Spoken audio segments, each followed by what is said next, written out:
मंथरा समझाती कहती है कि भूपति राम शपथ जब लही, तब मांगे हुजहु बचन न टरही। होय अकाज आज निस बीते, बचन मोर प्रिय मानहु जीते।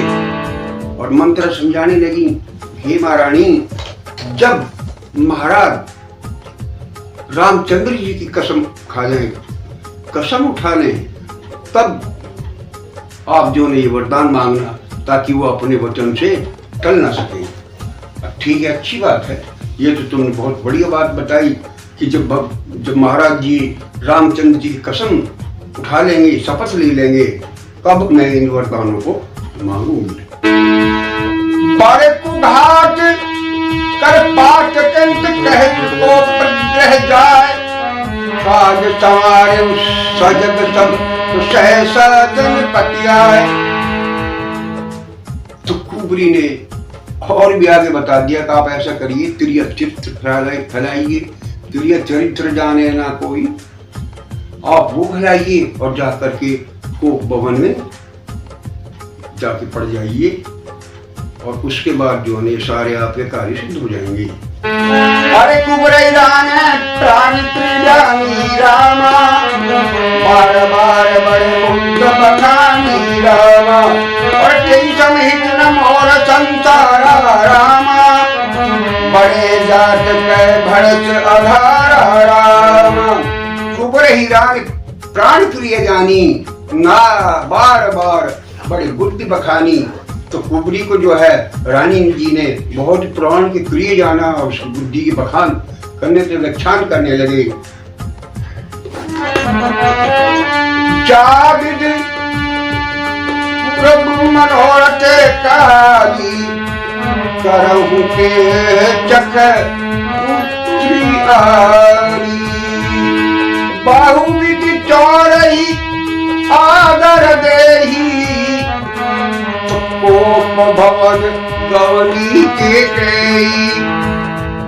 और इस प्रकार अपनी चेरी यानी उसको दासी को आदर भाव दे करके महारानी केकई जो है वो कोप भवन के अंदर गमन कर जाती है, चली जाती है कोप भवन में। इसी अवसर पर क्या होता है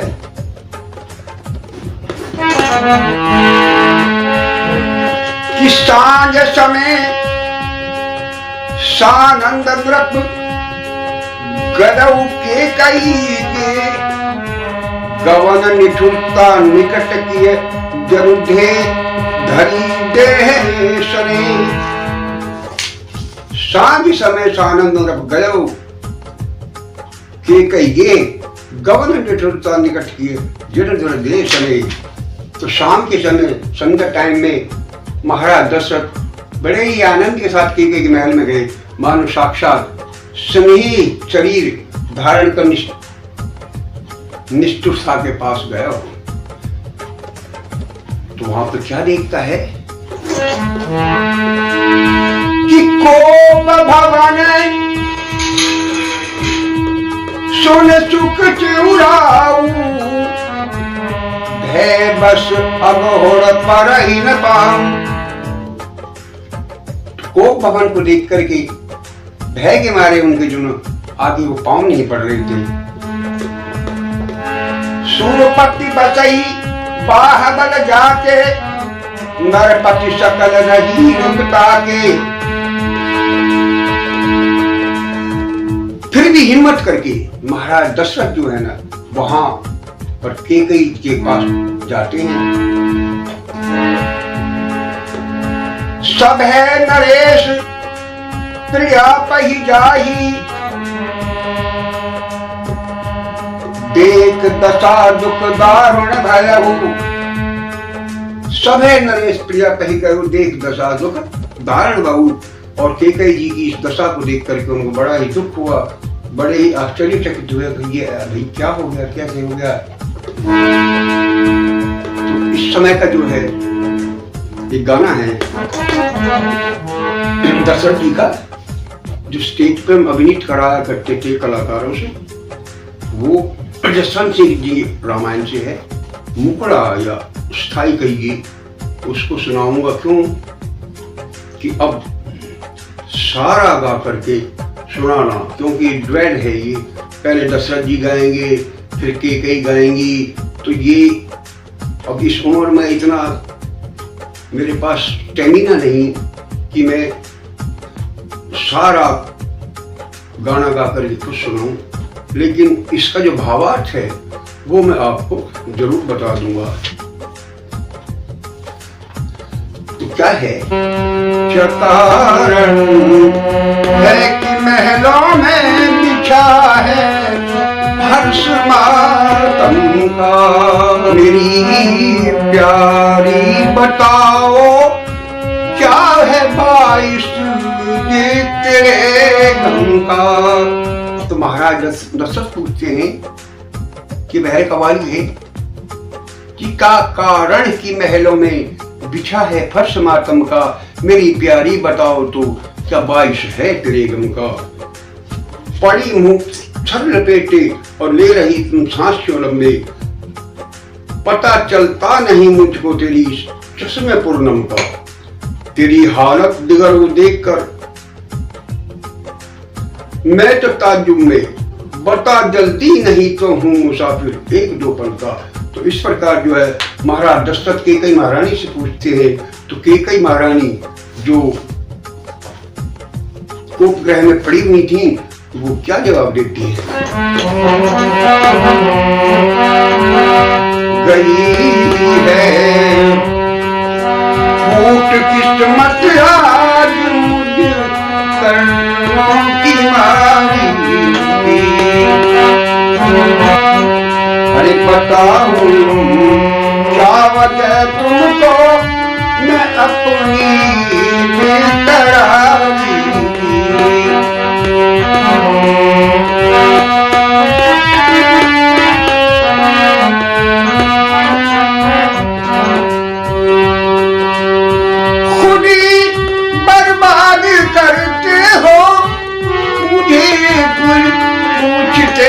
आकर मुझे फिर पूछते आकर बताओ क्या वजह है इस तुम्हारी आह जारी।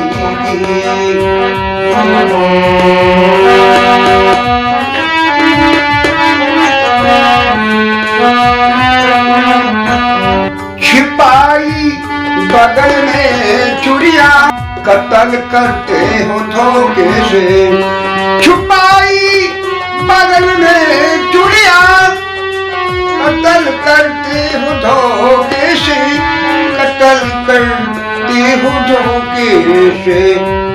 मैं सारी संग बैठी हूँ जो तुमने होशियारी की।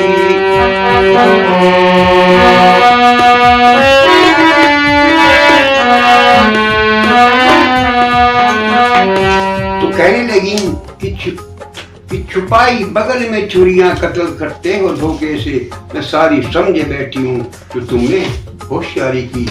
तो महाराज दशरथ कहते हैं, अच्छा ये कविता पाठ रहने दो और किस लिए रूठी हो जरा जल्द से बताओ। तो ये बहर तबीर के अंदर है।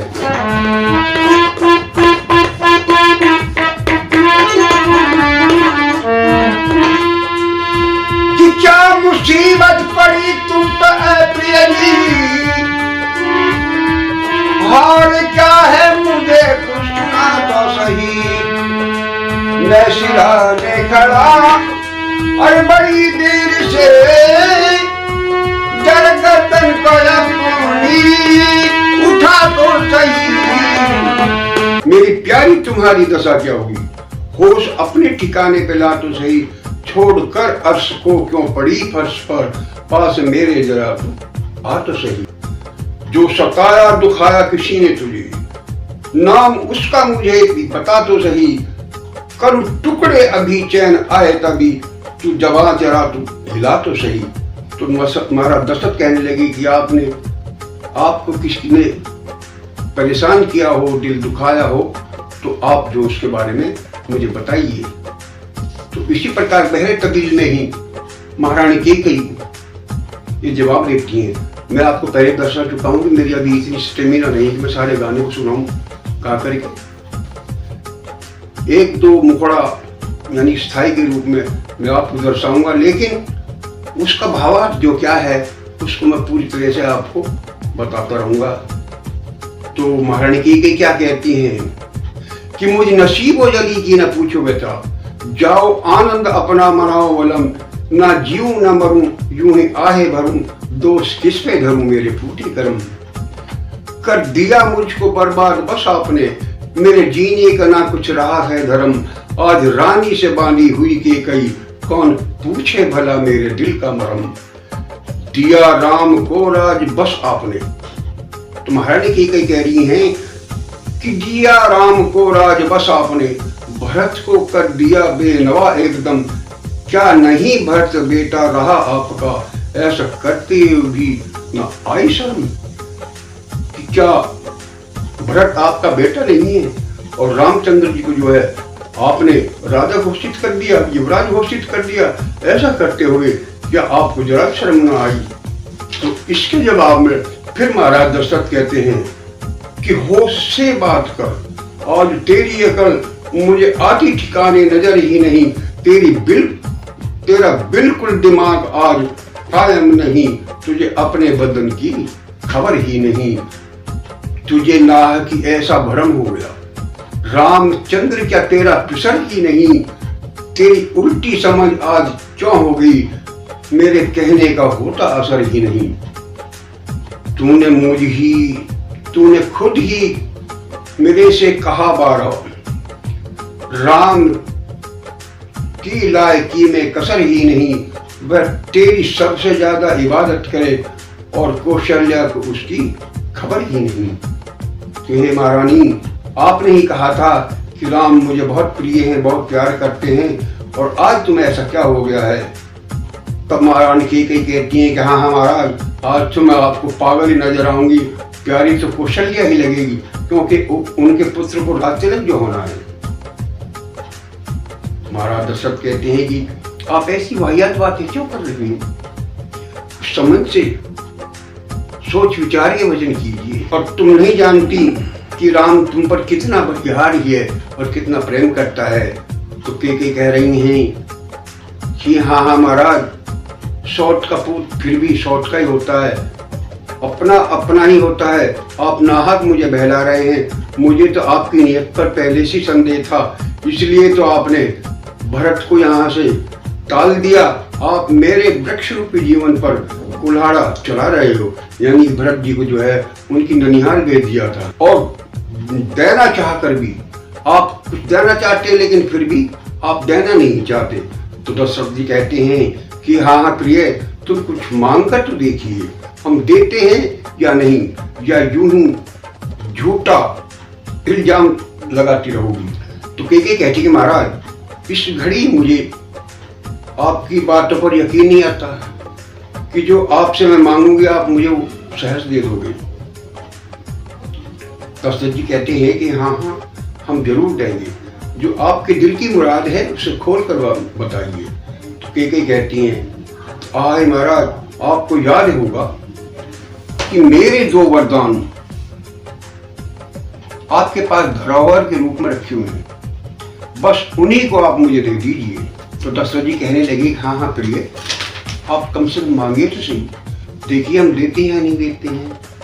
इस बात को सुनकर के महारानी कैकेयी कहती है, महाराज अगर आप कुछ देना ही चाहते हैं तो पहले राम की सौगंध खा जाइए, तब मुझे जाके यकीन होगा कि हाँ आप मुझे बहका नहीं रहे हो, आप कुछ देना चाहते हैं। महाराज कहते हैं दशरथ जी कि आहाय रानी, हम सूर्यवंशी हैं और जो जुबान से कह देते हैं उस वचन को प्राण देकर भी निभाते हैं।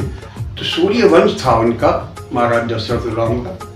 तो अपने सूर्यवंश के बारे में बखान करते हैं कि हम सूर्यवंशी हैं और जो हम वचन दे देते हैं उस वचन को हम प्राण देकर भी पूरा करते हैं। और शेर रूप में जो है वो कहते हैं कि हम सूर्यवंश की चादर पर कालिमा नहीं आने देंगे, प्राण भले चले जाएं पर वचन नहीं जाने देंगे। जाने हूँ मरम राव हत कही, तुम्हि कुहाव परम प्रिय ऐही। कि ठाकी राख नमा गई काऊ, बिछड़ गयो मोए भोर सुबाऊ। तो महाराज कहने लगी कि हे महारानी, आप निसंकोच होकर के मांगिए, क्योंकि हम सूर्यवंशी महाराज हैं और हम अपने वचन से कभी भी नहीं पलट सकते। हम सूर्यवंश की चादर पर कालिमा नहीं आने देंगे। प्राण भले ही जाए मगर पर वचन नहीं जाने देंगे। आप निसंकोच होकर के मांगिए जो मांगना चाहती हैं। तो कैकेयी जी कहती है कि महाराज आप कितना ही कहिए, बिना राम की सौगंध के खाए कुछ नहीं मांगूंगी। तब दशरथ जी क्या कहते हैं कि आप मेरा यकीन करिए, और यकीन नहीं आता है तो लो। कसम गंगा की खाता हूं, है आन उस नाम की तुम्हारे वास्ते रानी। कसम खाता हूं राम की, कसम गंगा की खाता हूं, है आन उस नाम की तुम्हारे वास्ते रानी। कसम खाता हूं राम की। आहा हे रानी, अब तो आपको यकीन हो गया कि अब तो जी खोल करके अपना वरदान मांगिए। कि ते ही पर राम शपथ करी आई, सुकृत छने अबद रघुराई। कि बात डराए कुमत हंस बोली, कुमत कुबिहग कुलह जन खोली। और जब देखा कि महाराज ने राम की शपथ ग्रहण कर दी है, तब वो कहने लगी, भूप मनोरथ सुवगवन सुख सुभिहंग में समाज। भीलन दिम छाड़न चहित बचन भयंकर वाद।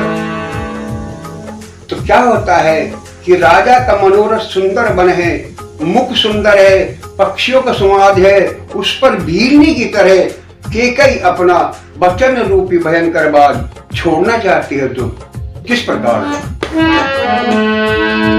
कि सुनहु प्राण किए भगवत गीता, देवहु एक बार भरतई टीका। हे महाराज, अगर आप देना ही चाहते हैं तो मेरा पहला वरदान सुनिए। क्या? कि सुनहु प्राण प्रिय भगवत जी का, देव एक बार भरत ही टीका। कि पहले वरदान में मैं भरत को टीका मांगती हूँ, यानी कि भरत को युवराज बनाना चाहती हूँ। कि मांगहु दूसर बर कर जोरी, पूर्वहु नाथ मनोरथ मोरी। कि हे प्राण प्रिय, मैं पहले वरदान में भरत को राज तिलक मांगती हूँ, और दूसरे वर में भी मैं हाथ जोड़कर मांगती हूँ कि मेरा मनोरथ आप पूरा कीजिए। क्या? कि तापस भेष विशेष उदासी, 14 बरस राम वनवासी। और दूसरे वर में आपसे तापस भेष विशेष उदासी, 14 बरस राम वनवासी। और दूसरे वर्ग में आपसे राम का 14 साल का वनवास मांगती हूँ, जो कि राम वनों में उदासी की तरह वहां पे घूमते रहे। सुन ब्रज बचन भूप ही सोकू। इस बात को सुन करके महाराज के हृदय में जो एकदम से शोक उत्पन्न हो गया, और शशिकर छुवत बिकर जिम कोकू। जिस प्रकार चंद्रमा की किरणों को, पूरी किरणों को देख करके विकल जिम कोकू, चकवा जो है वो विकल हो जाता है। तो आगे कहते हैं, गाया उस हेम मैं कछु कही आवा, जन सचान झपटे बुलावा। और राजा जो है, महाराज दशरथ जो है, वो इस प्रकार सहम गए जैसे कि बाज वन में बटेर पर झपट्टा मारता हो। कि बिगड़ा न भाला बटी बटनर पारू, दामन हल्यू मनम दर तारू। और महाराज जो है ना, इस प्रकार व्याकुल हो गए, परेशान हो गए, जैसे कि ताड़ के पेड़ पर बिजली गिर जाती हो, इस प्रकार से मुरझा गए। माथे हाथ मूड लोचने, तन धर सोच लाग जन सोच। और माथे पर हाथ धर के, दोनों आंखें बंद करके वो सोच विचार में पड़ गए, बड़े ही चिंतित होने लगे। मोर मनोरथ सुरतर फूला, भरत करन जिन हते समूला। और सोचने लगे इस प्रकार तो सारे कुल का ही विनाश हो जाएगा। कि यही विधि राव मन झांका, देख कुभात कुमत मन माखा। कि भरत के राउर पुत्र ना होई, आने हूँ मोन बेसाए के मोही। तो दशरथ जी कहने लगे कि यही विजराव मन ही मन झांका, देख कुभात कुमत मन माखा। इस प्रकार राजा मन ही मन खींच रहे हैं, सोच रहे हैं कि ऐसा हाल, बुरा हाल देख करके द्रौपदी के कई मन में बुरी तरह से प्रवृत्ति और बोली कि क्या भरत आपके पुत्र नहीं है? भरत के राव पुत्र ना हुई? क्या भरत आपके पुत्र नहीं है? क्या मुझे आप दान देकर भी खरीद लाए थे? या कह रही ठीक, क्या मुझे आप दाम देकर खरीद के लाए थे? क्या मैं आपकी विवाहिता पत्नी नहीं हूँ? इस बात को सुनकर के क्या होता है कि देन कहूं अब जानवर देहू, तजऊ सत्य जग अपजस देहू। सत्य सरासर कहबर देना, तो जाने ले मार्ग चमेना। तो कैकेयी जी कहती हैं कि बार बार वो उनके तन को कचोट रही थी, मन को कचोट रही थी कि अपने ही वर देने के लिए कहा था, अब भलाई न दीजिए, सत्य को छोड़ दीजिए और जगत में अपनी हंसी कराइए, किस कराइए। कहते हैं कि दैन कहे वो जन बर देहू, और तजेऊ सत्य जग अपजस देहू। इस संसार के अंदर अब अपना अपयश ले लीजिए, सत्य सराय करेऊ बर देना, और जाने हुए मांग चबेना। और आप तो ये समझते थे कि मैं मुट्ठी भर चबेना मांग लूंगी आपसे और आप खुश हो जाएंगे। तो इस बात को सुन करके धर्म धुरंधर धीर धर नरन, नयन उधारे रहा है। सिर धुन लीन मुसास अस मारस मोह उठाए। कि हे महारानी, आप जो है मुझे बेमौत मारना चाहती है।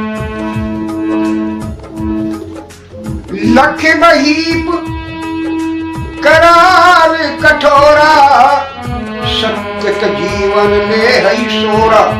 बोले राव कठिन कर छाती, पानी सबने तास सुहाती। कि राजा ने देखा कि वो तलवार बड़ी भयानक कठोर है। लक महीप कराल कठोरा, सत्य के जीवन ले ही मोरा। और क्या ये सत्य है कि ये मेरा जीवन ले लेगी? राजा अपनी छाती कड़ी करके बहुत ही नम्रता के साथ कैकेयी से प्रिय वाणी कहने लगे। प्रिया बचन कस कह सुकुभाटी, तो भीर प्रतीत प्रीति कर लाटी। मोर भरत राम दुई आँखी, सत्य कहूं करी शंकर साथी। तो महारानी कैकेयी को समझाने लगी कि हे महारानी, राम और भरत मेरी दो आंखें हैं। मैं ये शंकर भगवान की शपथ खाकर के कह सकता हूँ। अब मैं यहीं पे विराम लेता हूँ। आगे की कथा मैं अगली एपिसोड में आपको जो है बयान करूंगा, व्याख्यान करूंगा। आशा करता हूं कि आप मेरा साथ देते रहेंगे और तहलका हरियाणा चैनल को भी जो है थोड़ा सा आगे बढ़ाने के लिए उनको लाइक करते रहेंगे तहलका हरियाणा को, क्योंकि ये सारे एपिसोड आपको तहलका हरियाणा पर ही उपलब्ध हैं। बोल सियावर रामचंद्र की जय।